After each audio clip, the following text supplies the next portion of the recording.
Psikologi pada masa Yunani kuno.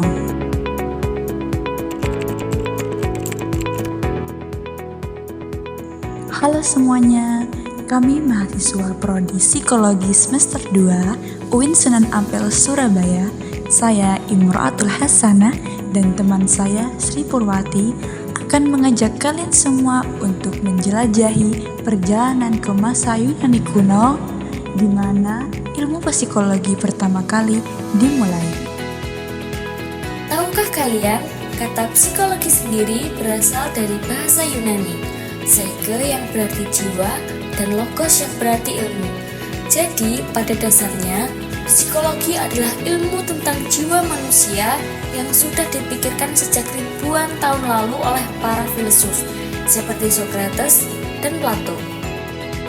Psikologi sebagai ilmu yang mempelajari perilaku dan proses mental manusia memiliki akar yang dalam pada sejarah peradaban, khususnya pada masa Yunani kuno.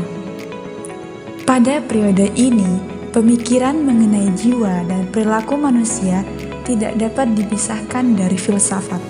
Para filsuf seperti Socrates, Plato, dan Aristoteles mengembangkan teori-teori yang menjadi fondasi bagi perkembangan psikologi modern.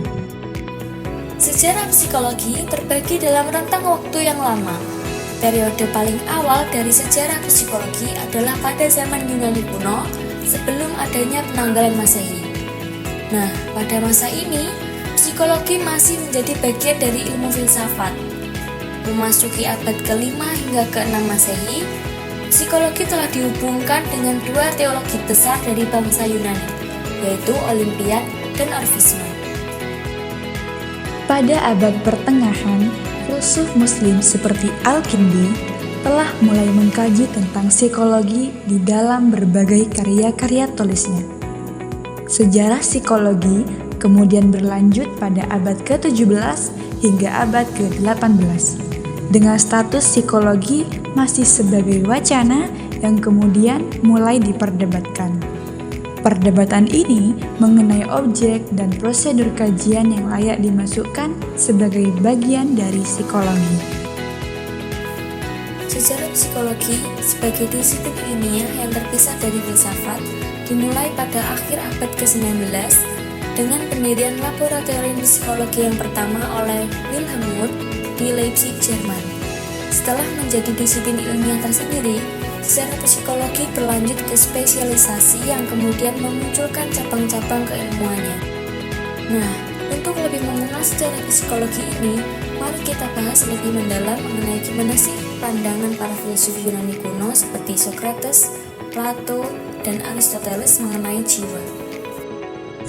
Dan meliputi apa aja sih untuk kontribusi utama dalam pemikiran Yunani kuno pada perkembangan psikologi modern. Oke, stay tune ya untuk pembelajaran kita hari ini. Pandangan Socrates tentang jiwa. Ia mengartikulasikan jiwa sebagai inti dari kepribadian manusia. Menurut Socrates, apabila jiwa atau kepribadian manusia itu baik, maka jiwa itu akan memperoleh keutamaan, sehingga jiwa baik tidak mungkin akan memalingkan manusia dari keutamaan, dan tidak mungkin pula manusia yang memiliki keutamaan akan menghasilkan keburukan, sebab kebaikan dan keutamaan adalah dua hal yang berkaitan dan tak terpisahkan. Socrates membagi kebaikan menjadi 3 bagian. Yang pertama, kebaikan jiwa atau kebijaksanaan atau keutamaan moral. Contoh sederhananya, orang yang jujur karena tahu kejujuran membawa kedamaian batin dan kebaikan bagi sesama. Yang kedua, kebaikan praktis atau perilaku yang baik. Contohnya, membantu orang yang terkena musibah. Yang ketiga, kebaikan sosial atau hidup bersama secara adil. Contohnya, berbagi, menghargai orang lain, dan berlaku adil dalam kehidupan bermasyarakat. Jiwa merupakan inti manusia yang berkaitan dengan kesadaran berpikir, berkarya, identitas intelektual, dan moral manusia. Ini tidak terlepas dari hakikat manusia yang memiliki rasa ingin tahu, dan salah satu cara yang dapat dilakukan adalah dengan belajar. Jiwa inilah yang menjadi perbedaan dasar dan esensial antara manusia dan makhluk lain. Socrates juga percaya bahwa jiwa adalah sumber kebijaksanaan dan kebaikan, di mana jiwa yang bijaksana dan saleh akan mendapatkan tempat yang lebih baik setelah mati, sementara jiwa yang penuh kejahatan akan mendapatkan hukuman. Socrates menghubungkan antara manusia dengan jiwanya melalui keyakinan bahwa inti dari kepribadian manusia adalah jiwanya. Jiwa merupakan asas dari kehidupan manusia. Socrates meyakini bahwa jiwa menjadi hakikat kedirian dari manusia. Jiwalah yang membuat manusia memiliki rasa tanggung jawab sebagai individu. Konsep jiwa menurut Plato. Terinspirasi oleh ajaran Socrates, Plato berpendapat bahwa jiwa adalah esensi manusia yang menentukan perilaku. Jiwa bersifat non-fisik atau inkorporil dan abadi, tetap ada setelah kematian dan bereinkarnasi ke tubuh baru atau metempsikosis. Plato membagi jiwa menjadi 3 aspek.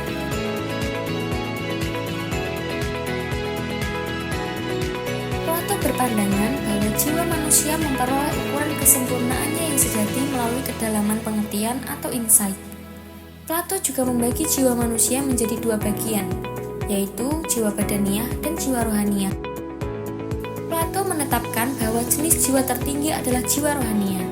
Kematian atas jiwa rohaniah tidak akan pernah terjadi karena tumpuannya adalah rasio dan logika. Pandangan Aristoteles tentang jiwa.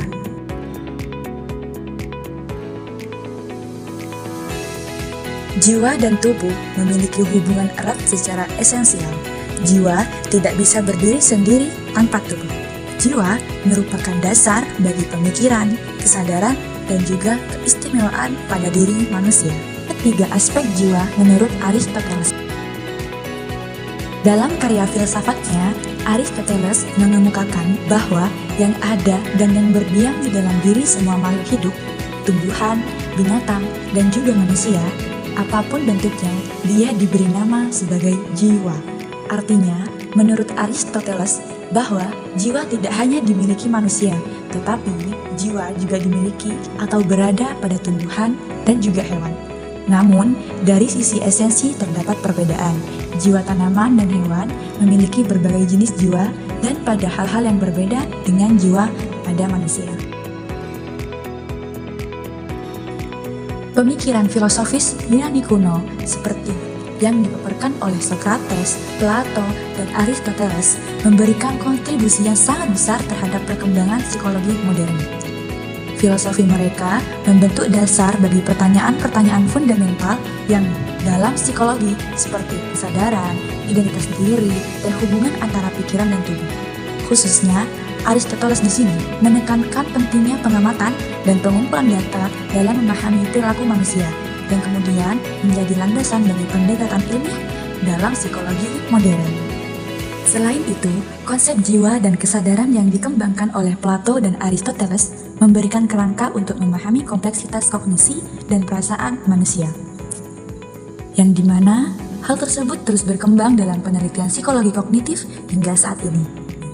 Teori Hippocrates tentang humor dan temperamen juga memberikan dasar bagi psikologi medis dan studi mengenai hubungan antara kondisi fisik dan mental yang tetap relevan dalam psikologi biomedis saat ini.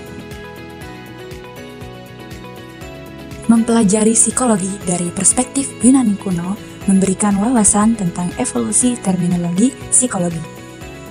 Istilah psikologi itu sendiri berasal dari kata-kata Yunani, psyche artinya jiwa, dan logos artinya ilmu, yang secara harfiah berarti ilmu jiwa. Dengan memahami asal-usul etimologis ini, kita memperoleh pemahaman yang lebih dalam tentang fokus psikologi pada penyelidikan jiwa, pikiran, dan perilaku manusia. Pemikiran para filsuf Yunani tentang jiwa, termasuk pandangan Socrates tentang jiwa sebagai inti dari 7 kepribadian, dan pembagian jiwa Plato menjadi bagian badaniah dan rohaniah, yang memberikan kerangka kerja yang penting bagi penyelidikan psikologis untuk selanjutnya. Demikian video ini kami sampaikan sebagai bagian dari tugas ujian akhir semester. Semoga materi yang kami paparkan dapat memberikan manfaat dan pemahaman yang lebih baik. Terima kasih atas perhatian dan kesempatannya.